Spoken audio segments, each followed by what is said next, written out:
The film is based on the true events that took place during World War II.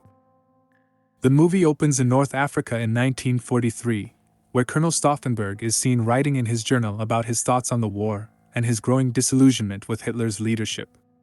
Despite taking an oath of allegiance to Hitler, Stauffenberg believes that he owes more to Germany and its people than to the Nazi Party. Stauffenberg's concerns are highlighted when he argues with the general about the futility of holding a key city against the British and American forces. The general eventually agrees to have the 10th Panzer Division relocated to a different location, where they can be evacuated back to mainland Europe. However, shortly after their move, the camp is attacked by British aircraft, and Stauffenberg is badly injured, losing his right hand, 2 fingers from his left hand, and the left eye. In the next scene, Hitler visits a base camp on the Eastern European front, and General Tresckow looks nervous. Tresckow and an associate hide a bomb in a wine case and give it to a man on Hitler's plane, but it fails to detonate in the flight.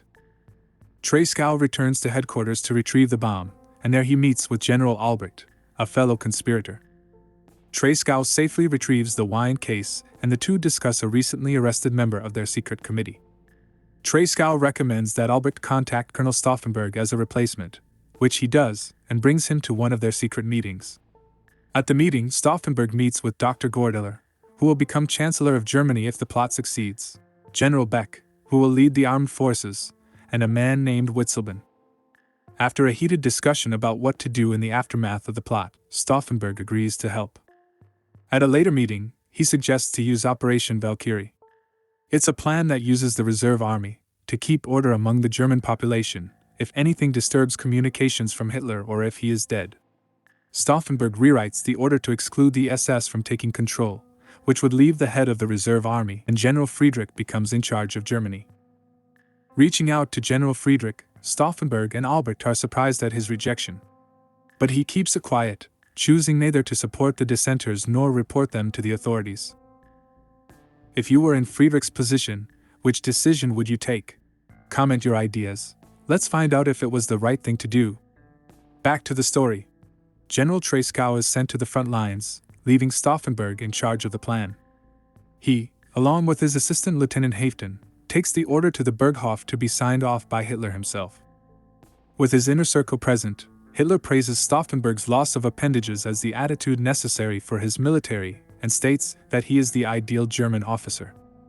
He signs off on the bill without properly reading it, saying he is sure the changes are adequate. Colonel Kornheim teaches the group how to use pencil detonators. General Stauffenberg convinces General Feldjebel, who is in charge of communications at the Wolf's Lair, to assist them in their plot. Stauffenberg has been appointed as the chief of staff to General Friedrich, giving him access to Hitler's military briefings, and the plan they devise is as follows. Stauffenberg and Houten will go to the Wolf's Lair to attend a military meeting. Stauffenberg will use one of the pencil detonators and start the bomb timer. Feldjebel will call and pretend to be a general, interrupting the meeting and asking for Stauffenberg to be taken out. Houten will wait in a car while Stauffenberg exits the meeting. They will then have 6 minutes to drive away before the bomb detonates. The bunker's thick walls will deflect the pressure back to the bomb's origin, killing everyone inside. However, the group's leaders insist that both Hitler and Himmler must be present for the attack to proceed. Stauffenberg heads to the Wolf's Lair with everything in place, but he realizes that Himmler is not attending the meeting. He calls the committee to ask for permission to proceed, but they order him to stand down. Unknown to Albrecht, who mobilizes the reserve army, the committee cancels the plan. Stauffenberg safely leaves the bunker with the bomb, and the reserve army receives an order to halt their operation, thinking it was just a drill. General Friedrich, who had not been aware of the plot, orders Stauffenberg and Albrecht to report to him. Friedrich is furious that the army had been mobilized without his authorization, and warns the men that they will be arrested if it happens again. The SS issues an arrest warrant for Dr. Gordeler, Stauffenberg's chief opponent on the committee, and General Beck urges him to leave the country. Gordeler flees, and Beck gives Stauffenberg the authority to decide how to proceed. Colonel Stauffenberg goes home to inform his wife about his plan, and instructs her and their children to leave because of the potential repercussions if he fails. The next opportunity arises on July 20th, when Hitler is scheduled to attend another military briefing. To Stauffenberg's surprise, the meeting has been moved from the bunker to a summer hut with open windows. The blast would have been most effective in the pressurized closed bunker. Once again, Himmler is absent from the meeting. The committee denies Stauffenberg permission to proceed, but he and Kornheim agree to continue the plot. Stauffenberg and Houten arm the bomb in a washroom and place it under the table in the war room. As Houten gets the car, Stauffenberg receives the distraction phone call from Feldjebel and hastily exits the hut. Hitler bangs his fist against the table, enraged upon hearing of Germany's losses in Europe. Stauffenberg's briefcase falls off the table, and a correspondent present at the scene quickly moves it behind a table leg opposite to Hitler. Unaware of the situation, Stauffenberg heads to his car, and the bomb detonates. Feldjebel phones Kornheim, but poor communication results in Kornheim only hearing that the bomb has detonated. Albrecht refuses to mobilize the reserve army until he has confirmation that Hitler has been killed, and goes for lunch. Kornheim issues the mobilization order behind Albrecht's back, and the reserve army led by Major Reimer mobilizes in Berlin. Stauffenberg, Houten, and their driver manage to leave the Wolf's Lair and trick soldiers into opening checkpoints for them. They head to the airfield and quickly fly back to Berlin's government district. Albrecht's delay in issuing the mobilization order could fail the plan, but they decide to proceed with it anyway. They go to General Friedrich's office and tell him that Hitler is dead and that he can either join their cause or be arrested. Friedrich calls the Wolf's Lair and learns that Hitler is alive.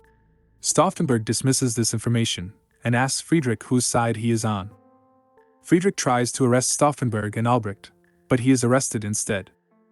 Stauffenberg, Albrecht, and Beck order the arrest of all SS and Gestapo officers and take control of Berlin. Major Reimer follows these requests, unaware that he is supporting the coup instead of fighting it. Reimer arrives at the SS headquarters in France, where conflicting orders have been issued. One order from the Wolf's Lair to arrest Stauffenberg, while another from Stauffenberg to arrest Minister Joseph Goebbels. Goebbels takes a cyanide pill while watching the reserve army approach, and picks up a phone, asking to be connected. Reimer enters the room, and announces that the man is under arrest, but Goebbels requests to speak to him on the phone. Hitler's voice is on the other end, and he orders Reimer to release all the SS officers, and capture those behind the conspiracy alive. Reimer cancels the mission in Berlin, and heads towards Stauffenberg's location. Rumors have been circulating that Hitler is still alive, but Stauffenberg refuses to believe it, dismissing them as SS propaganda. However, his fellow conspirators in the military headquarters are beginning to abandon the plot, or flee for their lives. As the reserve army approaches headquarters, Stauffenberg, Houten, Kornheim, Albrecht, and Beck prepare to leave. But a brief shootout with loyal soldiers ensues, and Stauffenberg is wounded. All of the conspirators are captured, and General Friedrich, who had been imprisoned by the plotters, is released. To save himself, Friedrich orders the immediate arrest of the conspirators. He condemns Stauffenberg, Kornheim, Albrecht, and Houten to death in his office, allowing Beck to kill himself with a pistol. The 4 surviving conspirators are taken outside. They are ordered to be executed by firing squad. General Treschow, upon hearing of the plot's failure, commits suicide on the Eastern Front with a hand bomb. Gordeler, the leader of the civilian resistance, is executed by hanging. Kornheim and Albrecht have already been executed, and only Stauffenberg and Houten remain. Stauffenberg is prepared to face his death, when Houten steps in front of him, taking the firing squad's first shots in a final act of loyalty to his superior and falling dead. The firing squad reloads, and aims at Stauffenberg, who screams "Long live sacred Germany," before being shot. That's the end. Thanks for watching. Did you enjoy the video? Comment your ideas down below. Take care until next time.